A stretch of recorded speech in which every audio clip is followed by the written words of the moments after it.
Olá pessoal, sejam bem-vindos a mais um episódio do podcast Educação em Foco. Hoje estamos aqui com a professora Lara Crivellaro. Professora, é um prazer tê-la aqui em nosso programa, seja bem-vinda.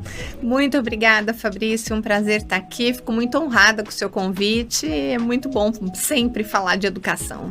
Vamos lá, eu vi que a sua trajetória ela é bem interessante, você passou por vários cargos de gestão, principalmente no ensino superior, né? Passou por reitoria, por pró-reitoria, enfim, conta um pouquinho dessa história pra gente. Bom, Fabrício, eu começo minha história profissional na Unicamp, ainda como aluna de um curso de Ciências Sociais, quando eu fui fazer uma produção de educação científica, de pesquisa de iniciação científica com a professora Maria Helena Castro. Então, acho que assim, a paixão pela educação, por entender de educação enquanto políticas públicas, começa aí, né? Então, foi um tempo muito, muito bom. Eu tive na Unicamp, nesse momento, na minha formação, era a reitoria do professor Paulo Renato. Então, era um momento muito grande, né? A professora Gilda Portugal Gouveia, um pessoal todo que depois foi para o Ministério da Educação, junto com o governo Fernando Henrique naquele momento. Por sinal, talvez o melhor ministro da Educação do século passado para o Brasil, né? Eu não tenho nenhuma dúvida disso. Na minha opinião, até hoje. Sim. Mas eu acho que foi uma escola muito importante na minha vida, esse network que eu fiz enquanto estudante da Unicamp.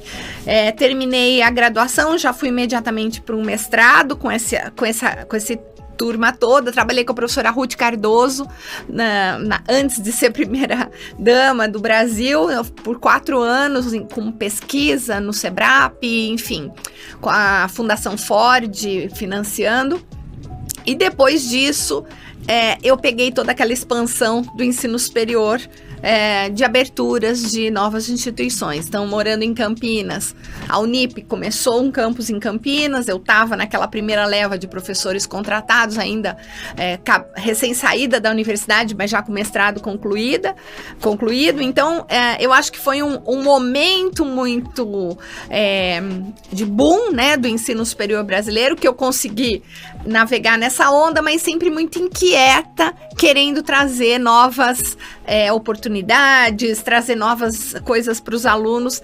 E nesse momento, eu fui para o doutorado e passei 1 ano numa universidade americana fazendo um doutorado. Isso acabou sendo um divisor de águas na minha vida, porque essa experiência de olhar... Qual foi a universidade, professora? Universidade do Havaí. Havaí, interessante. E então, assim, isso acabou sendo um divisor de água, sabe? Aquela coisa do local para o global, para entender o mundo, e ainda mais estando numa ilha tão pequena, mas que era um dos 50 estados americanos, com pessoas do mundo inteiro, né? Muita gente da Ásia. E isso foi realmente muito importante, impactante na minha vida. Eu voltei para o Brasil, concluí meu doutorado. Do ponto de vista da minha vida pessoal, tive meus filhos e fui para a universidade, voltei para a universidade, mas já em cargo de gestão. Então, passei aí alguns anos, posso dizer que foi uma experiência muito boa, onde consegui trazer para cursos, principalmente curso de pós-graduação, uma internacionalização importante para os meus alunos naquele momento.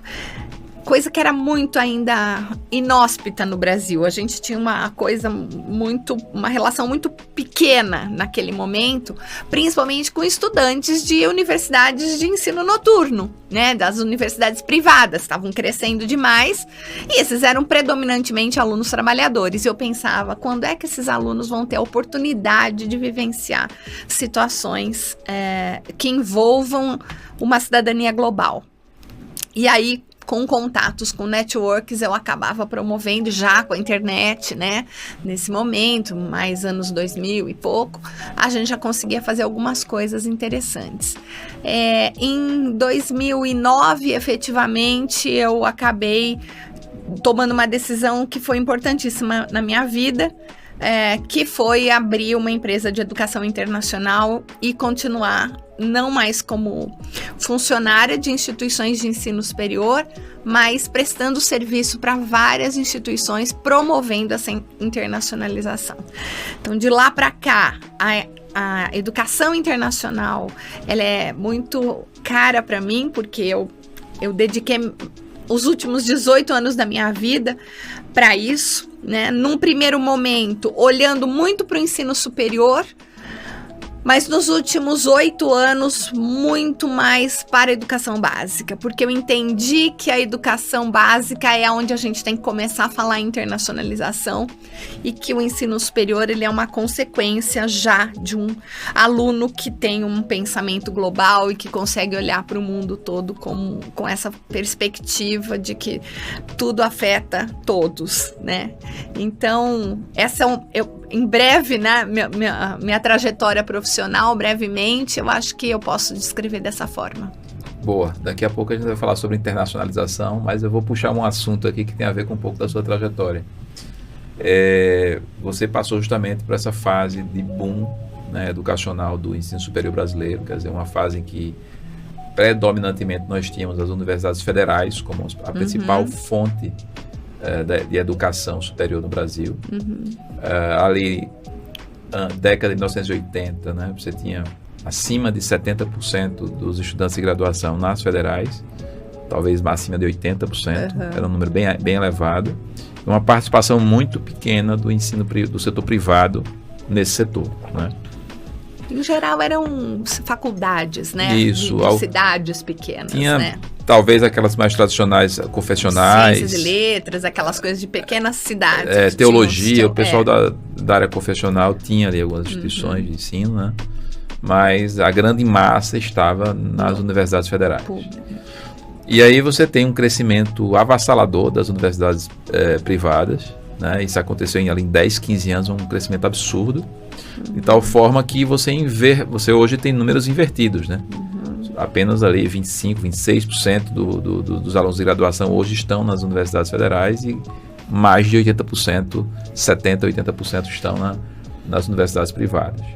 Inicialmente, obviamente, universidades privadas que estavam iniciando não tinham a qualidade esperada, necessária para o ensino superior. Tudo que é novo, né, precisa evoluir, precisa ser construído. Mas com o tempo as universidades privadas elas alcançaram, muitas delas, patamares bem interessantes a nível educacional no ensino superior. E o modelo adotado pelas universidades públicas não se sustenta como antes, porque a demanda mercadológica hoje é muito mais rápida, as demandas mudam rapidamente, né? E a gente percebe que as universidades federais elas não conseguem agilizar os processos pedagógicos, mudanças curriculares para acompanhar essas demandas de mercado. O ensino privado tem suas dificuldades, mas é um pouco mais ágil. Hoje, como você vê o mercado, já que você passou por todo esse percurso aí, né, de transição do ensino superior, como é que você vê esse mercado do ensino superior hoje e qual é a tua perspectiva para o futuro? O que é que vai acontecer aí nos próximos anos? Olha, Fabrício, eu acho que o que aconteceu no Brasil nos anos 90, com a abertura de autorizações de ensino superior, era necessário. Eu acho que havia uma demanda reprimida muito grande e a gente, como país, precisava avançar.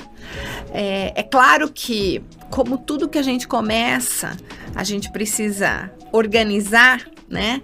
Eu acho que na época, tanto o presidente Fernando Henrique quanto o ministro Paulo Renato, a intenção era abrir e estruturar. Isso, de fato, conseguiu até um certo ponto, né?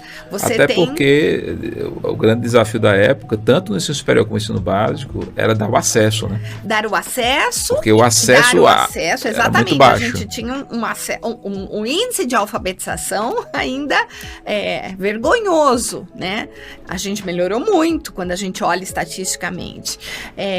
Em termos de avaliação, eu acho que esse processo foi feito, a abertura foi feita, mas foi foi criado mecanismos para que as coisas começassem. O Enem é um modelo, o próprio ENAD, né, que na época era provão, né, quando eu saiu. sempre digo aqui que a única política educacional consistente do Brasil das últimas décadas foi os Sinais. Os Sinais, sem dúvida, sem a dúvida. Implementação das ferramentas de avaliação instituídas nos Sinais, que perduram até hoje.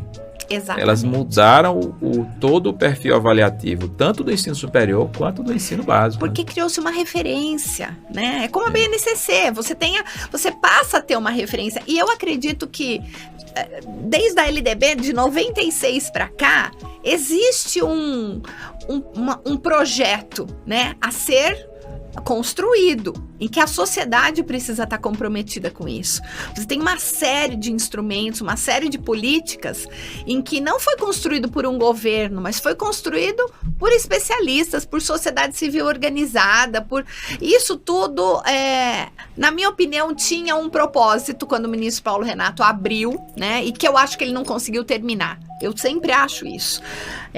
Acho que o foco não era só ensino superior. Eu acho que ele tinha, assim, um propósito e a parte do tecnólogo o tecnológico tem um pouco disso, né? Eu acho que a ideia era também caminhar para os cursos técnicos como valorização.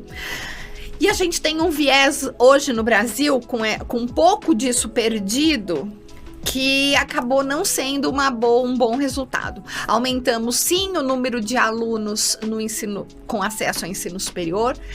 Contestamos algumas das instituições, a oferta com que são entregues, e acho que o MEC precisa ter um pulso mais de controle, né, nessa qualidade da oferta, como vinha tendo. Assumiu, né, o seu papel de regulador do mercado. Acho que nos últimos anos a gente realmente perdeu mão com a própria discussão da BNCC, com a própria implantação do ensino médio, para falar também não só do ensino superior, né?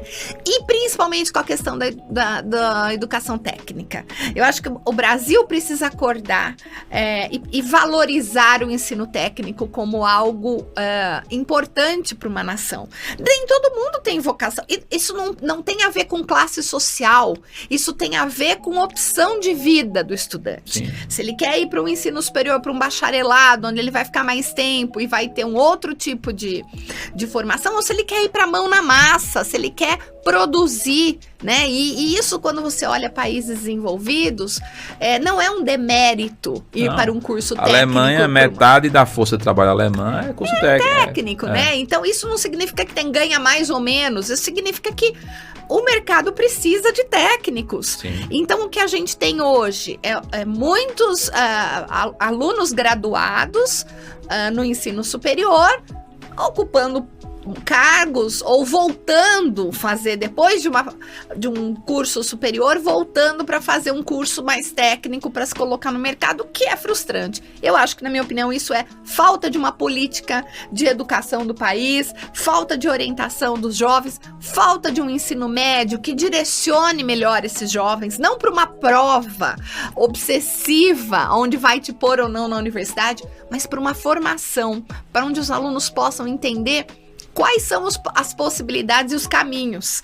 E aí eu acho que nesse modelo de ensino médio que a gente tem, ele é péssimo. Acho que ele estava caminhando para melhorar, mas agora com tudo volta para trás, porque faltou os últimos anos a gente combinar que isso não é uma questão de governo, mas é uma questão de política de Estado. Você está trazendo uma coisa que eu sempre levanto aqui nos programas, que é essa discussão sobre modelos, né? Modelos do ensino médio, modelos do ensino básico, etc. E aí isso aí nos leva a uma outra discussão, que é a discussão curricular.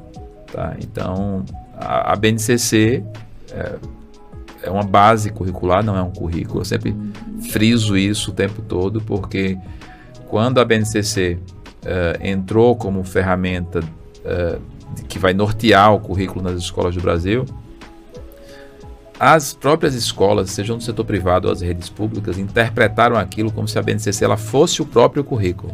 Exatamente. E começaram a utilizar aquele documento para nortear as suas avaliações, para nortear o planejamento de ensino, nortear o planejamento de aula.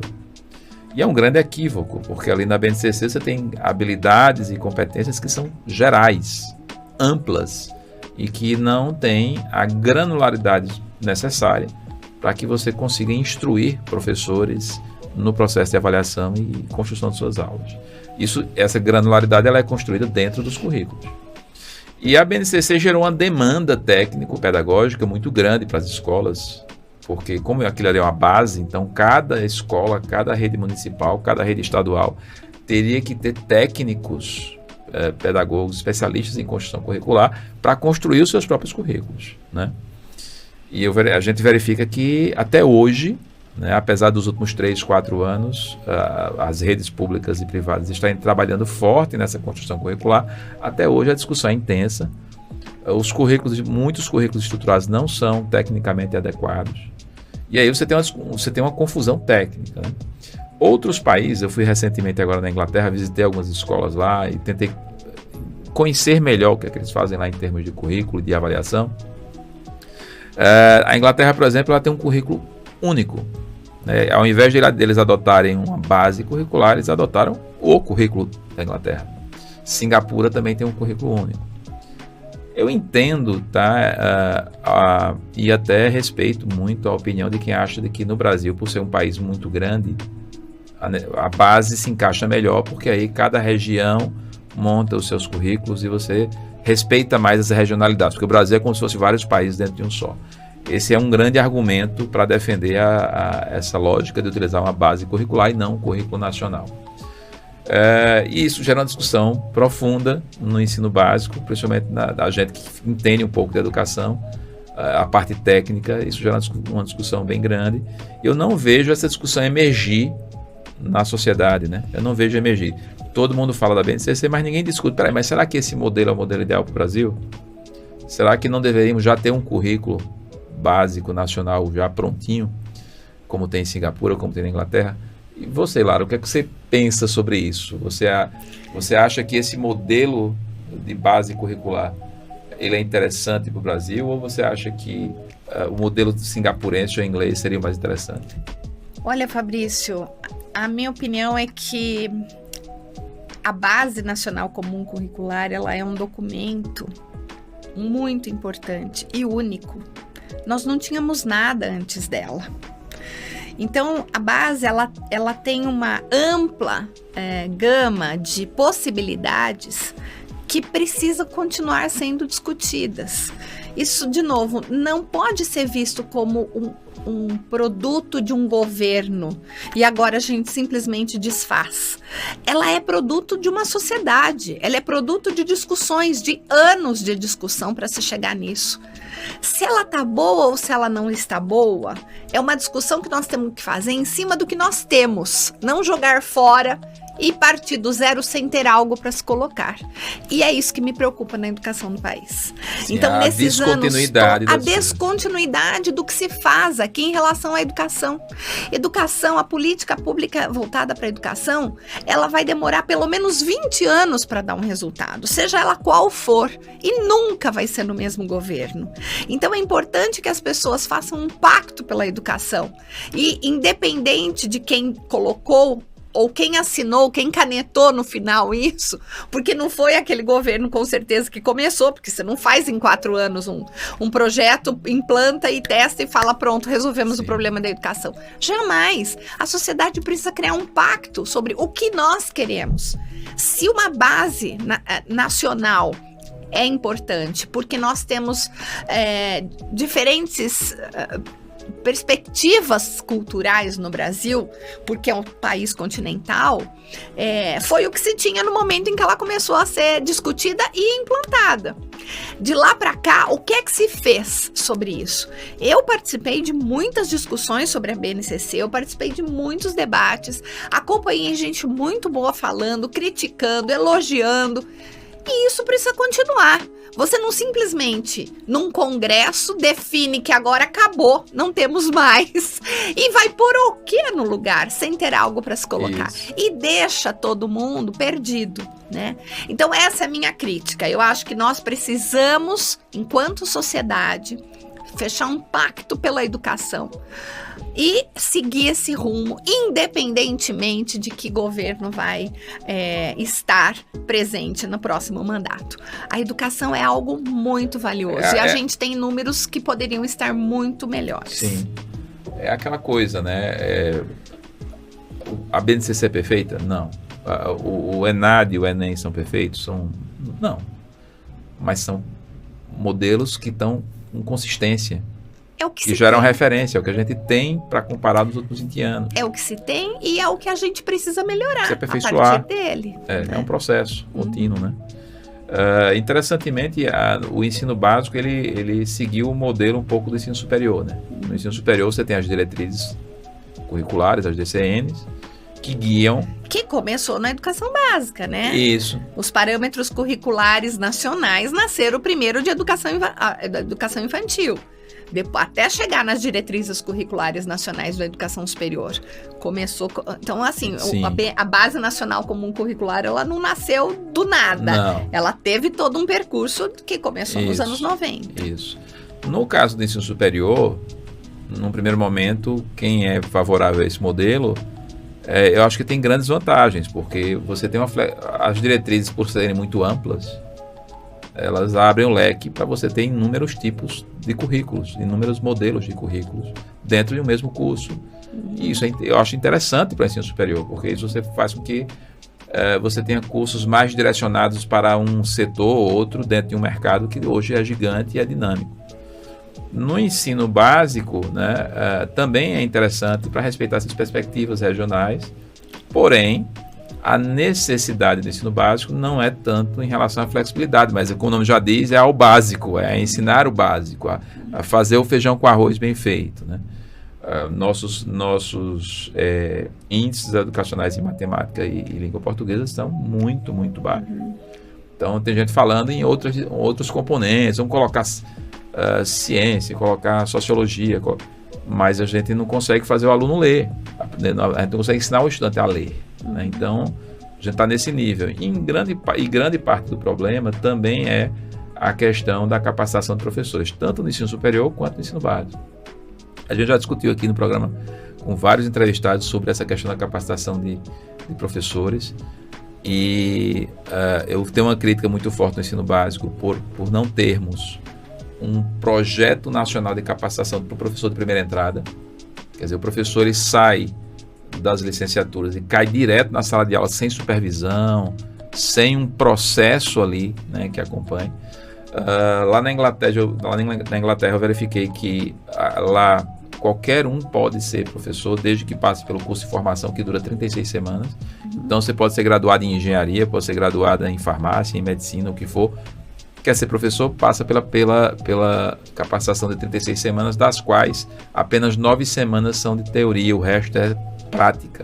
É prática supervisionada, é uma capacitação muito dura com os professores de lá. Aqui a gente não tem isso. Na Finlândia são 5 anos. Finlândia são 5 anos, né? Então, cada país tem um processo de capacitação muito intenso para que o professor... Eu falo muito isso no ensino básico, porque ensinar a criança eu acho que é muito mais complexo do que o ensinar adulto. Mas claro que também o professor do ensino superior precisa desse suporte. Eu lembro que quando eu comecei a carreira no ensino superior, os 2 primeiros anos de carreira foi para aprender a ser professor, porque os nossos mestrados e doutorados eles não formam professores, né? Sem dúvida. Qual é a tua visão sobre isso? Qual seria a solução para a gente melhorar esse problema? Pois é, então eu acho que para a gente resolver a questão da educação, a gente tem que também olhar muito fortemente para a questão da formação docente.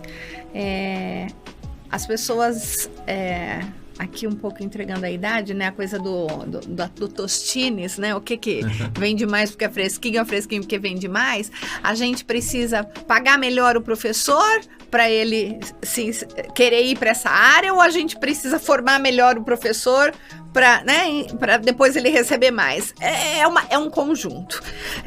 Eu acho que passa por uma perspectiva da sociedade de respeito à educação. O que você tem hoje são os melhores alunos de uma escola. Quando falam que querem ir para uma área docente, você ouve dos próprios professores: nossa, mas você é bom demais, vai para engenharia ou vai para medicina. Não incentivando os alunos a ir para docência, porque a gente sabe que docência é uma área pouco valorizada e, do ponto de vista da remuneração e da perspectiva de ascensão social, ela não é uma área hoje valorizada, mas ela é a base da sociedade. Então a gente fica patinando nisso, porque quem vai para os cursos hoje de pedagogia ou de licenciatura, os alunos que têm menos chance de ir para os melhores cursos em termos não são os melhores alunos não que estão são buscando. Os melhores alunos e, consequentemente, esses é que vão formar os alunos e, consequentemente, a gente tem esse vício, né, de formação. Eu defendo muito a residência pedagógica. Eu acho que todos os estudantes deveriam passar por um processo de residência pedagógica, tanto de licenciatura quanto de pedagogia, remunerada, e isso é papel do Estado. Acho que o Estado tem que perceber que isso precisa de alguma forma. A gente vê a sociedade, muitas ONGs ou fundações fazendo esse tipo de papel, mas eu acho que uma parceria, se o Estado não dá conta de tudo, uma parceria pode ser muito bem-vinda com a iniciativa privada. Isso não é um crime, isso não é um problema. A gente precisa começar a olhar o que dá certo. E a gente percebe em muitos países que essa parceria para a residência pedagógica pode funcionar muito bem. A gente tem hoje, quando você fala, os nossos índices são muito ruins, a gente tem notas muito ruins de matemática, de ciências e de português, mas se você tirar a escola privada dessa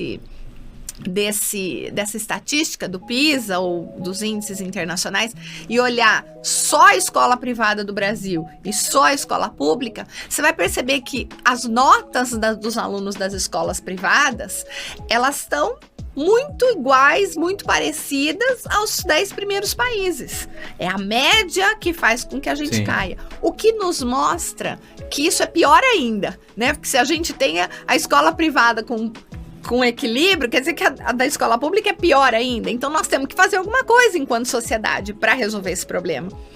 E eu acho que uma das coisas que a gente pode fazer é olhar um pouco mais para o que deu certo e investir no que realmente dá certo. Formação de professores é fundamental para a gente ter modelos melhores de escolas públicas. Escola em tempo integral para os alunos é fundamental para que esses alunos estejam dentro da escola, sejam bem alimentados, consigam ter mais atividades além de uma carga horária mínima, artes, esportes, atividades extracurriculares são fundamentais para formar esse cidadão global que vai no futuro poder sim resolver e melhorar os nossos índices internacionais. Então eu não acho que o problema seja o nosso modelo de base nacional comum curricular, que está nos deixando aquém, mas a gente está criando um fosso que está cada dia maior, e pós-pandemia a gente percebe que os alunos das escolas privadas que tiveram acesso à tecnologia, que tiveram acesso a equipamentos e que avançaram em detrimento dos da escola pública que talvez tinham um celular para 5 filhos, né? E a mãe precisava ir trabalhar e, enfim, aquela dificuldade toda com conexão, com etc. Ficaram para trás. Então aumentou ainda mais a nossa diferença, a nossa desigualdade entre a escola pública e a escola privada. E enquanto sociedade nós temos que fazer alguma coisa. O interessante é que a escola pública há 50, 40 anos atrás ela tinha índices melhores do que a privada, e a coisa está se invertendo novamente, né? A história se repete. Por isso a ideia do pacto. Nós, enquanto sociedade, nós temos que nos mobilizar e cobrar isso do Estado. E cobrar que realmente haja um pacto pela educação para que a gente possa melhorar isso. Concordo. Vamos falar de internacionalização, né? Que é o tema aí que é seu foco de trabalho hoje, né? Eu já mencionei essa história aqui no programa, né? Quando eu comecei minha carreira dando aula para o curso técnico em enfermagem. E era um perfil de estudante, trabalhador, enfim, um perfil aquele perfil que você falou, aquele estudante que quer colocar a mão na massa, que precisa ter uma renda o mais rápido possível, porque vem de famílias carentes, etc. Então, eles geralmente não têm muita ambição, eles não conseguem enxergar eles fora do país, estudando fora do país, por exemplo. A internacionalização para esse estudante, no caso do Brasil, parece estar muito distante da realidade dele, né? E eu lembro que em uma das minhas aulas, eu disse em sala de aula que o céu era o limite, que a mente deles era o maior limitador dos objetivos deles, e disse a eles: olha, nada impede de vocês terminarem esse curso técnico em enfermagem, começar a trabalhar, pagar o teu curso de ensino superior, fazer um sanduíche, estudar uma parte do teu curso fora do país. Se der certo, fica lá, desenvolve, faz teu mestrado, tentando dar a eles asas para voar, né? Aquele papo motivacional que o professor costuma ter. E uma das alunas que estava nessa aula, o nome dela é Sandra, ela está até no meu Instagram, ela começou a me perguntar: é possível isso mesmo? É possível. Mas como é que eu vou me sustentar lá fora, tal? Não, eu mostrei para ela alguns programas na época que o governo tinha de bolsas no exterior para alunos brasileiros, etc. Enfim, ela ficou com aquilo na cabeça e me perguntou várias vezes sobre aquilo, e isso ela estava no curso técnico. E depois eu descobri que ela seguiu exatamente o caminho que eu tracei na aula. Que maravilha. Ela terminou o curso técnico, passou num concurso público para trabalhar e começou a ter a sua remuneração. Aí ela fez o ensino superior. No meio do curso de ensino superior, ela conseguiu uma bolsa, um estágio na Alemanha. Olha só. E ela ficou acho que 1 ano na Alemanha, ou 2, não lembro mais. Voltou, passou no segundo concurso agora já com nível superior no Brasil. Começou a trabalhar e o tempo todo buscando oportunidades no exterior. E hoje ela mora na Alemanha, é enfermeira na Alemanha. Que maravilha. Né? Casou, teve um filho. E alguns anos atrás ela mandou uma mensagem para mim dizendo que foi aquilo que eu falei na sala de aula que fez chegar onde ela chegou, porque ela não tinha naquela época essa ambição. Olha só. Ela não conseguia enxergar que era possível ela hoje ser enfermeira na Alemanha. Eu creio, não sei se isso é a realidade atual, porque isso faz muito tempo, mas você que lida com a internacionalização deve estar com mais contato com os estudantes em relação a isso. Continua assim, quer dizer, essa síndrome de vira-lata ainda... É muito forte, né? É muito forte. É muito forte, mas a minha missão é formar cidadãos globais, é o que eu tenho dito. E quando a gente fala formar cidadãos globais, eu nem estou falando que tem que estudar fora. Eu acho que hoje a gente tem a vantagem da tecnologia, a vantagem de você poder conectar pessoas. Quem está nos assistindo aqui não está aqui num auditório, né? Está dentro de casa, no celular. Quando eu morei fora, eu mandava uma carta que demorava 15 dias para minha mãe receber. Eu fazia uma ligação a cada 20 dias, porque era muito caro e tinha que falar muito rápido só para ouvir a voz. Então, hoje, a gente tem uma tecnologia que nos permite trazer tudo para mais perto. Então, o que eu venho defendendo muito é que os estudantes, eles precisam entender que nós vivemos num planeta único, independente de país. São todos seres humanos. Né? Todos dependemos do clima, todos dependemos de uma política comercial, todos dependemos de uma política econômica, e que uns países afetam os outros se você eleger o seu presidente errado no outro país, né? Então, tudo isso é motivo de... É fácil. Antes você não ficava sabendo o que estava acontecendo. Hoje você sabe. Então, se você sabe, você pode mudar o seu local a partir de uma perspectiva global. Mas eu acho que o mais importante de tudo isso que a gente está falando é, de novo, quando você forma um cidadão global, você forma ele com oportunidades e conhecimento para definir suas oportunidades, suas escolhas. E a gente ainda, nossa escola forma muito com aquela perspectiva do ensino superior do Brasil, né? Nossa, qual é o ápice do estudante que deu certo? É o cara que estudou, passou, tirou uma boa nota no Enem, fez a redação nota 1000, entrou numa federal, numa escola, numa universidade pública e pronto. Esse é o modelo ideal, esse é o modelo de sucesso de um aluno bem-sucedido. E isso não é real, isso não é verdade. Existem outros modelos que a gente precisa começar a olhar, né? Você tem o aluno que escolhe o curso técnico, que vai trabalhar e que vai para uma empresa multinacional e que de repente essa empresa manda ele ele trabalhar em outro país. Então ele precisa ser um conhecedor de culturas, um conhecedor de idioma. O inglês é inevitável que se conheça, né? As pessoas precisam, isso tem que ser valorizado. Não dá mais pra gente ser um país onde... o inglês é um gap gigante no Brasil, né? Eu vi um dado que eu fiquei assustado. O Brasil é o lugar onde mais tem escolas de inglês, do ponto de vista per capita. Mas é onde menos se fala inglês. Mas você não sai usando isso, né? Você vê o modelo das nossas universidades públicas. Por que nós não estamos entre as 200, as 500 melhores do mundo quando olha o índice do ranking de universidades? Aparece lá a Unicamp em número 200 e pouco, a USP e tal, 100 e pouco. Mas o que faz? Nós somos tão bons no que nós fazemos, por que nós não estamos melhor? Porque um dos itens que avalia, um dos critérios, é o grau de internacionalização da universidade. E por mais que a universidade tenha professores que publicam internacionalmente, ela não recebe alunos internacionais. Eu visitei algumas universidades no exterior. Você pega uma aula, por exemplo, você imagina se um aluno indiano, chinês e americano conseguem vir para fazer uma disciplina na USP curricular ou na Unicamp.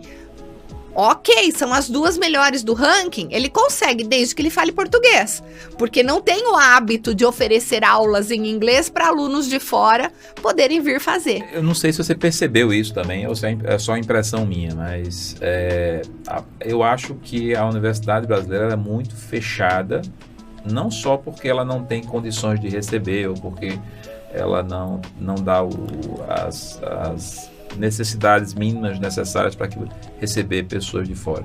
Eu acho que existe realmente uma intencionalidade em não receber pessoas de outros países ou de outras culturas, porque na fundação das universidades federais, eu vou tomar como exemplo a Universidade Federal da Paraíba, por exemplo, não tínhamos professores no Brasil com doutorado. Sim.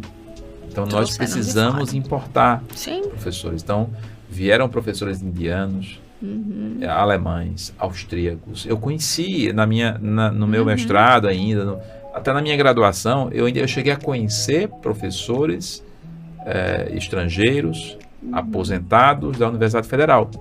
Eles vieram para fundar essas universidades. A USP e a Unicamp é uma coisa, né? Também. Você pensar que a USP é a nossa mais velha universidade de 1930, né? Isso. Então, não tem 100 anos ainda, né? Isso. Aí quer dizer, a fundação das nossas universidades foi de uma pluralidade, foi internacional. Foi. Né? E depois isso se perdeu. Esses professores se aposentaram e os novos professores brasileiros que assumiram os seus respectivos cargos, eles se fecharam, eles não queriam mais a entrada desses estrangeiros, de uma maneira muito, muito, muito estranha, porque você diminui a interlocução científica, a interlocução cultural. E, por tabela, também, estudantes também estrangeiros têm muita dificuldade, aí talvez por falta de condição. Eu visitei algumas universidades no exterior, nos Estados Unidos, na Inglaterra, agora recentemente. E, por exemplo, na Inglaterra, agora, no mês passado, eu fui recebido em uma universidade inglesa reconhecida, a King's College, por um professor brasileiro. O professor Arthur Galamba. Eu até espero convidá-lo aqui a fazer um programa com ele, uma história sensacional. E ele me falou, olha, eu tenho aqui talvez 30%, ele não, em outra universidade os professores me falaram, eu tenho aqui 35% de professores que vêm de fora, que são professores titulares, mas são estrangeiros aqui na universidade. Então, existe uma internacionalização muito grande Mas no é só ensino. você olhar as universidades americanas, né? O que, As que os americanas. Estados Unidos fez pós-Segunda Guerra, né? Trouxe os maiores cérebros para as universidades americanas e é isso que deu esse salto, Isso, né? Porque, pensa bem, né? Um estudante em Stanford ou em Harvard, ele tá ali na sala de aula com um professor que não é renomado, mas ele sabe que na sala vizinha tem um prêmio Nobel. Uhum. E que na semana que vem vai ter uma palestra com o prêmio Nobel, que é professor daquela universidade. E você tem uma quebra de fronteira mental ali muito grande. Então o estudante ele pensa, eu posso ser qualquer coisa. Eu estou num mundo interessante. Mas eu quero voltar na educação básica, porque eu acho que a gente tem... E isso que você está falando, eu concordo totalmente, mas se a gente voltar para a educação básica, qual é o nosso modelo de acesso ao ensino superior? Uma prova. Não importa o que esse aluno fez durante a vida dele, não importa o que ele fez nos últimos 4 anos do ensino médio. O currículo não importa. O currículo não, a história de vida do aluno não importa. O que importa é o dia da prova. Se ele foi bem, se ele estava inspirado, se ele respondeu as questões de forma certa e conseguiu a maior nota possível. A maior nota vai dar a ele o acesso à instituição. Esse não é o modelo internacional. Se você pegar um modelo internacional, ele é muito mais holístico. Ele vai olhar o aluno do ponto de vista das notas dos últimos 4 anos, desde o 9º até o 12º ano, né? Então, o modelo daqui do Brasil, né? Considerando os últimos 4 anos, você vai olhar se esse aluno ele tem uma habilidade diferenciada, por exemplo. Ele é muito bom no esporte, num determinado tipo de modalidade esportiva, ou ele é muito bom em artes, ele é um pinta, ou ele é ator, ou ele, enfim. Aqui a gente fala, gente, vai começar o ensino médio, acabou o futebol, agora é estudar, né? Você... Essa visão holística faz toda a diferença. Toda a diferença. Então assim, olhar para esse aluno, quem ele é, a carta de recomendação do professor dele para recomendá-lo ou não, né? A carta de apresentação dele, trabalho social, atividade extracurricular, isso tudo compõe o acesso ao ensino superior de um aluno americano, canadense e até vários países da Europa. Também não se trata de uma prova, trata-se de uma visão, de uma aplicação que o aluno se apresenta, passa por entrevista, passa por uma carta de apresentação. E tanto faz se o aluno é local ou estrangeiro, eles vão olhar em geral, você também tem uma cotas, né? Mas eles vão olhar para os alunos de uma forma holística, não através de uma prova. E nós não ensinamos os nossos alunos a fazer isso.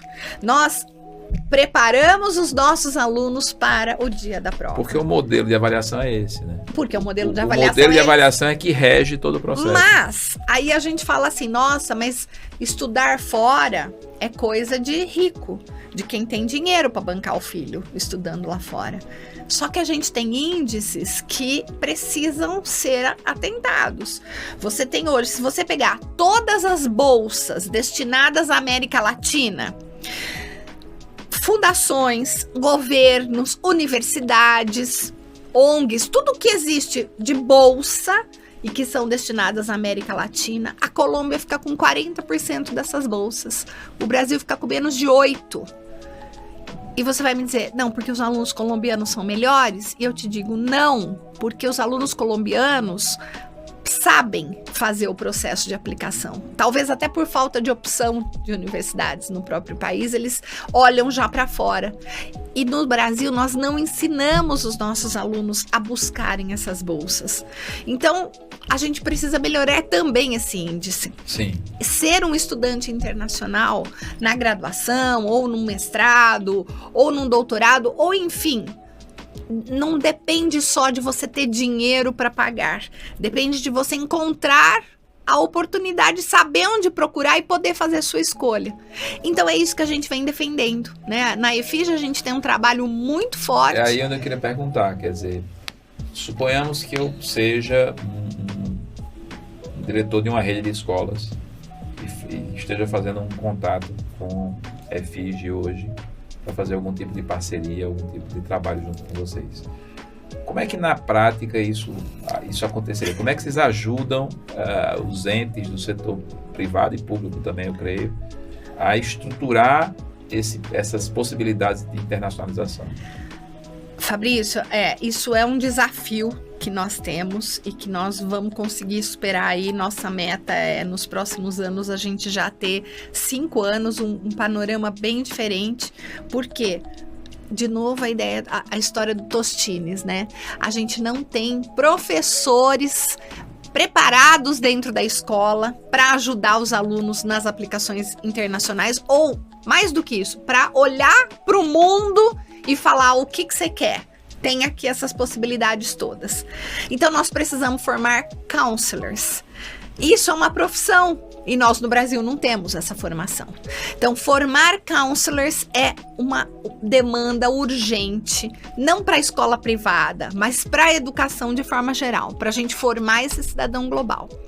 A EFIGE Academy, em parceria com a FACAMP, em Campinas, que é uma faculdade de business bastante renomada, importante, desenvolvemos um curso de formação de counselor com 8 acreditações internacionais. Então, a gente buscou parceiros de formação com acreditação internacional, americana, canadense, europeia, e nós estamos formando o primeiro curso de pós-graduação do Brasil para começar a formar counselors. Além disso, nós desenvolvemos uma plataforma com inteligência artificial que tem todo um roteiro para os alunos de 9º, 1º e 2º para escolha de carreira. Então a EFIGE já pode-se dizer que a EFIGE já é uma empresa de tecnologia educacional, então. Tem tecnologia embarcada. Ah, sem dúvida nenhuma. Uma tecnologia bastante sofisticada, inclusive. E o MyWay, que é essa plataforma, ele vai ajudar os alunos com conexões internacionais. Ele pode ter uma aula, por exemplo, de um professor da Índia sobre ciências, se ele quiser, porque tem todo um roteiro. Ele vai falar sobre ele vai ter uma experiência sobre experimentação vocacional, mock class com professores do mundo inteiro. E isso é um app que está na palma da mão e que as escolas podem aderir e podem colocar para os seus alunos, porque é como se ela abrisse uma janela do mundo para os alunos, e os alunos vão começar a olhar e a ter essas oportunidades que hoje dependem de conexões, e nós fazemos para todos de uma vez. Além disso, o aluno vai somando e vai construindo um portfólio que pode ser importante lá na frente quando ele queira aplicar. Sim. Então, não adiantaria a gente criar toda uma plataforma como essa se a gente não tivesse professores para operar essa plataforma. Então, esse curso de counselor, vai formar os counselors.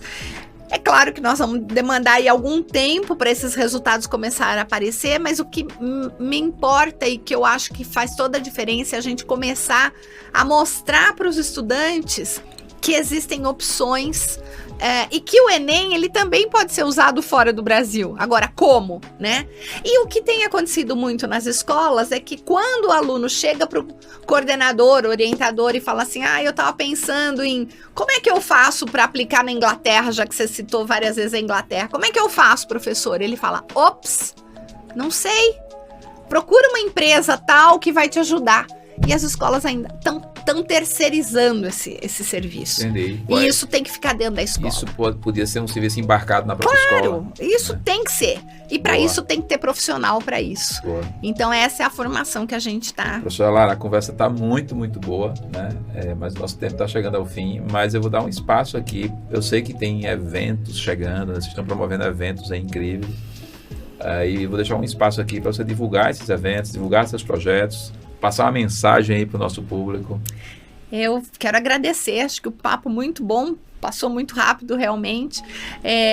Quero convidar as pessoas que tiverem interesse em conhecer mais a seguir a EFIGE Academy, que é a EFIGE que trabalha diretamente com escolas, né? É uma plataforma B2B. A gente tem a EFIGE Educacional, que é mais B2C, mas a EFIGE Academy é a B2B. E lá a gente tem aí previsto alguns eventos esse ano, até em parceria com grandes universidades, para discutir a formação do cidadão global. No próximo dia 8 de março, nós temos um evento na FACAMP, em Campinas, que vai reunir especialistas e escolas, professores, mantenedores, para se debater essa questão da formação do cidadão global. Depois tem um outro previsto em junho, com o INSPER, no INSPER. Então, vocês que seguirem as redes da IFIGE Academy vão saber as datas e mais informações, e um outro previsto com a FAAP ainda esse ano em outubro. Então, são 3 eventos de grande porte para debater a educação internacional, absolutamente necessária, né? E que a gente tem que seguir com esse projeto aí para poder mudar essa perspectiva da educação no Brasil. Joia, muito obrigado, professora Lara. Pessoal, o evento do dia 8 não vai dar tempo, porque o programa vai ser lançado após o dia 8, mas o de junho e o de outubro dá tempo de vocês se inscreverem, participarem, né? O do dia 8 eu vou também. Mas é isso aí. Obrigado aí pela participação, professora Lara. E, pessoal, até o próximo episódio do podcast Educação em Foco.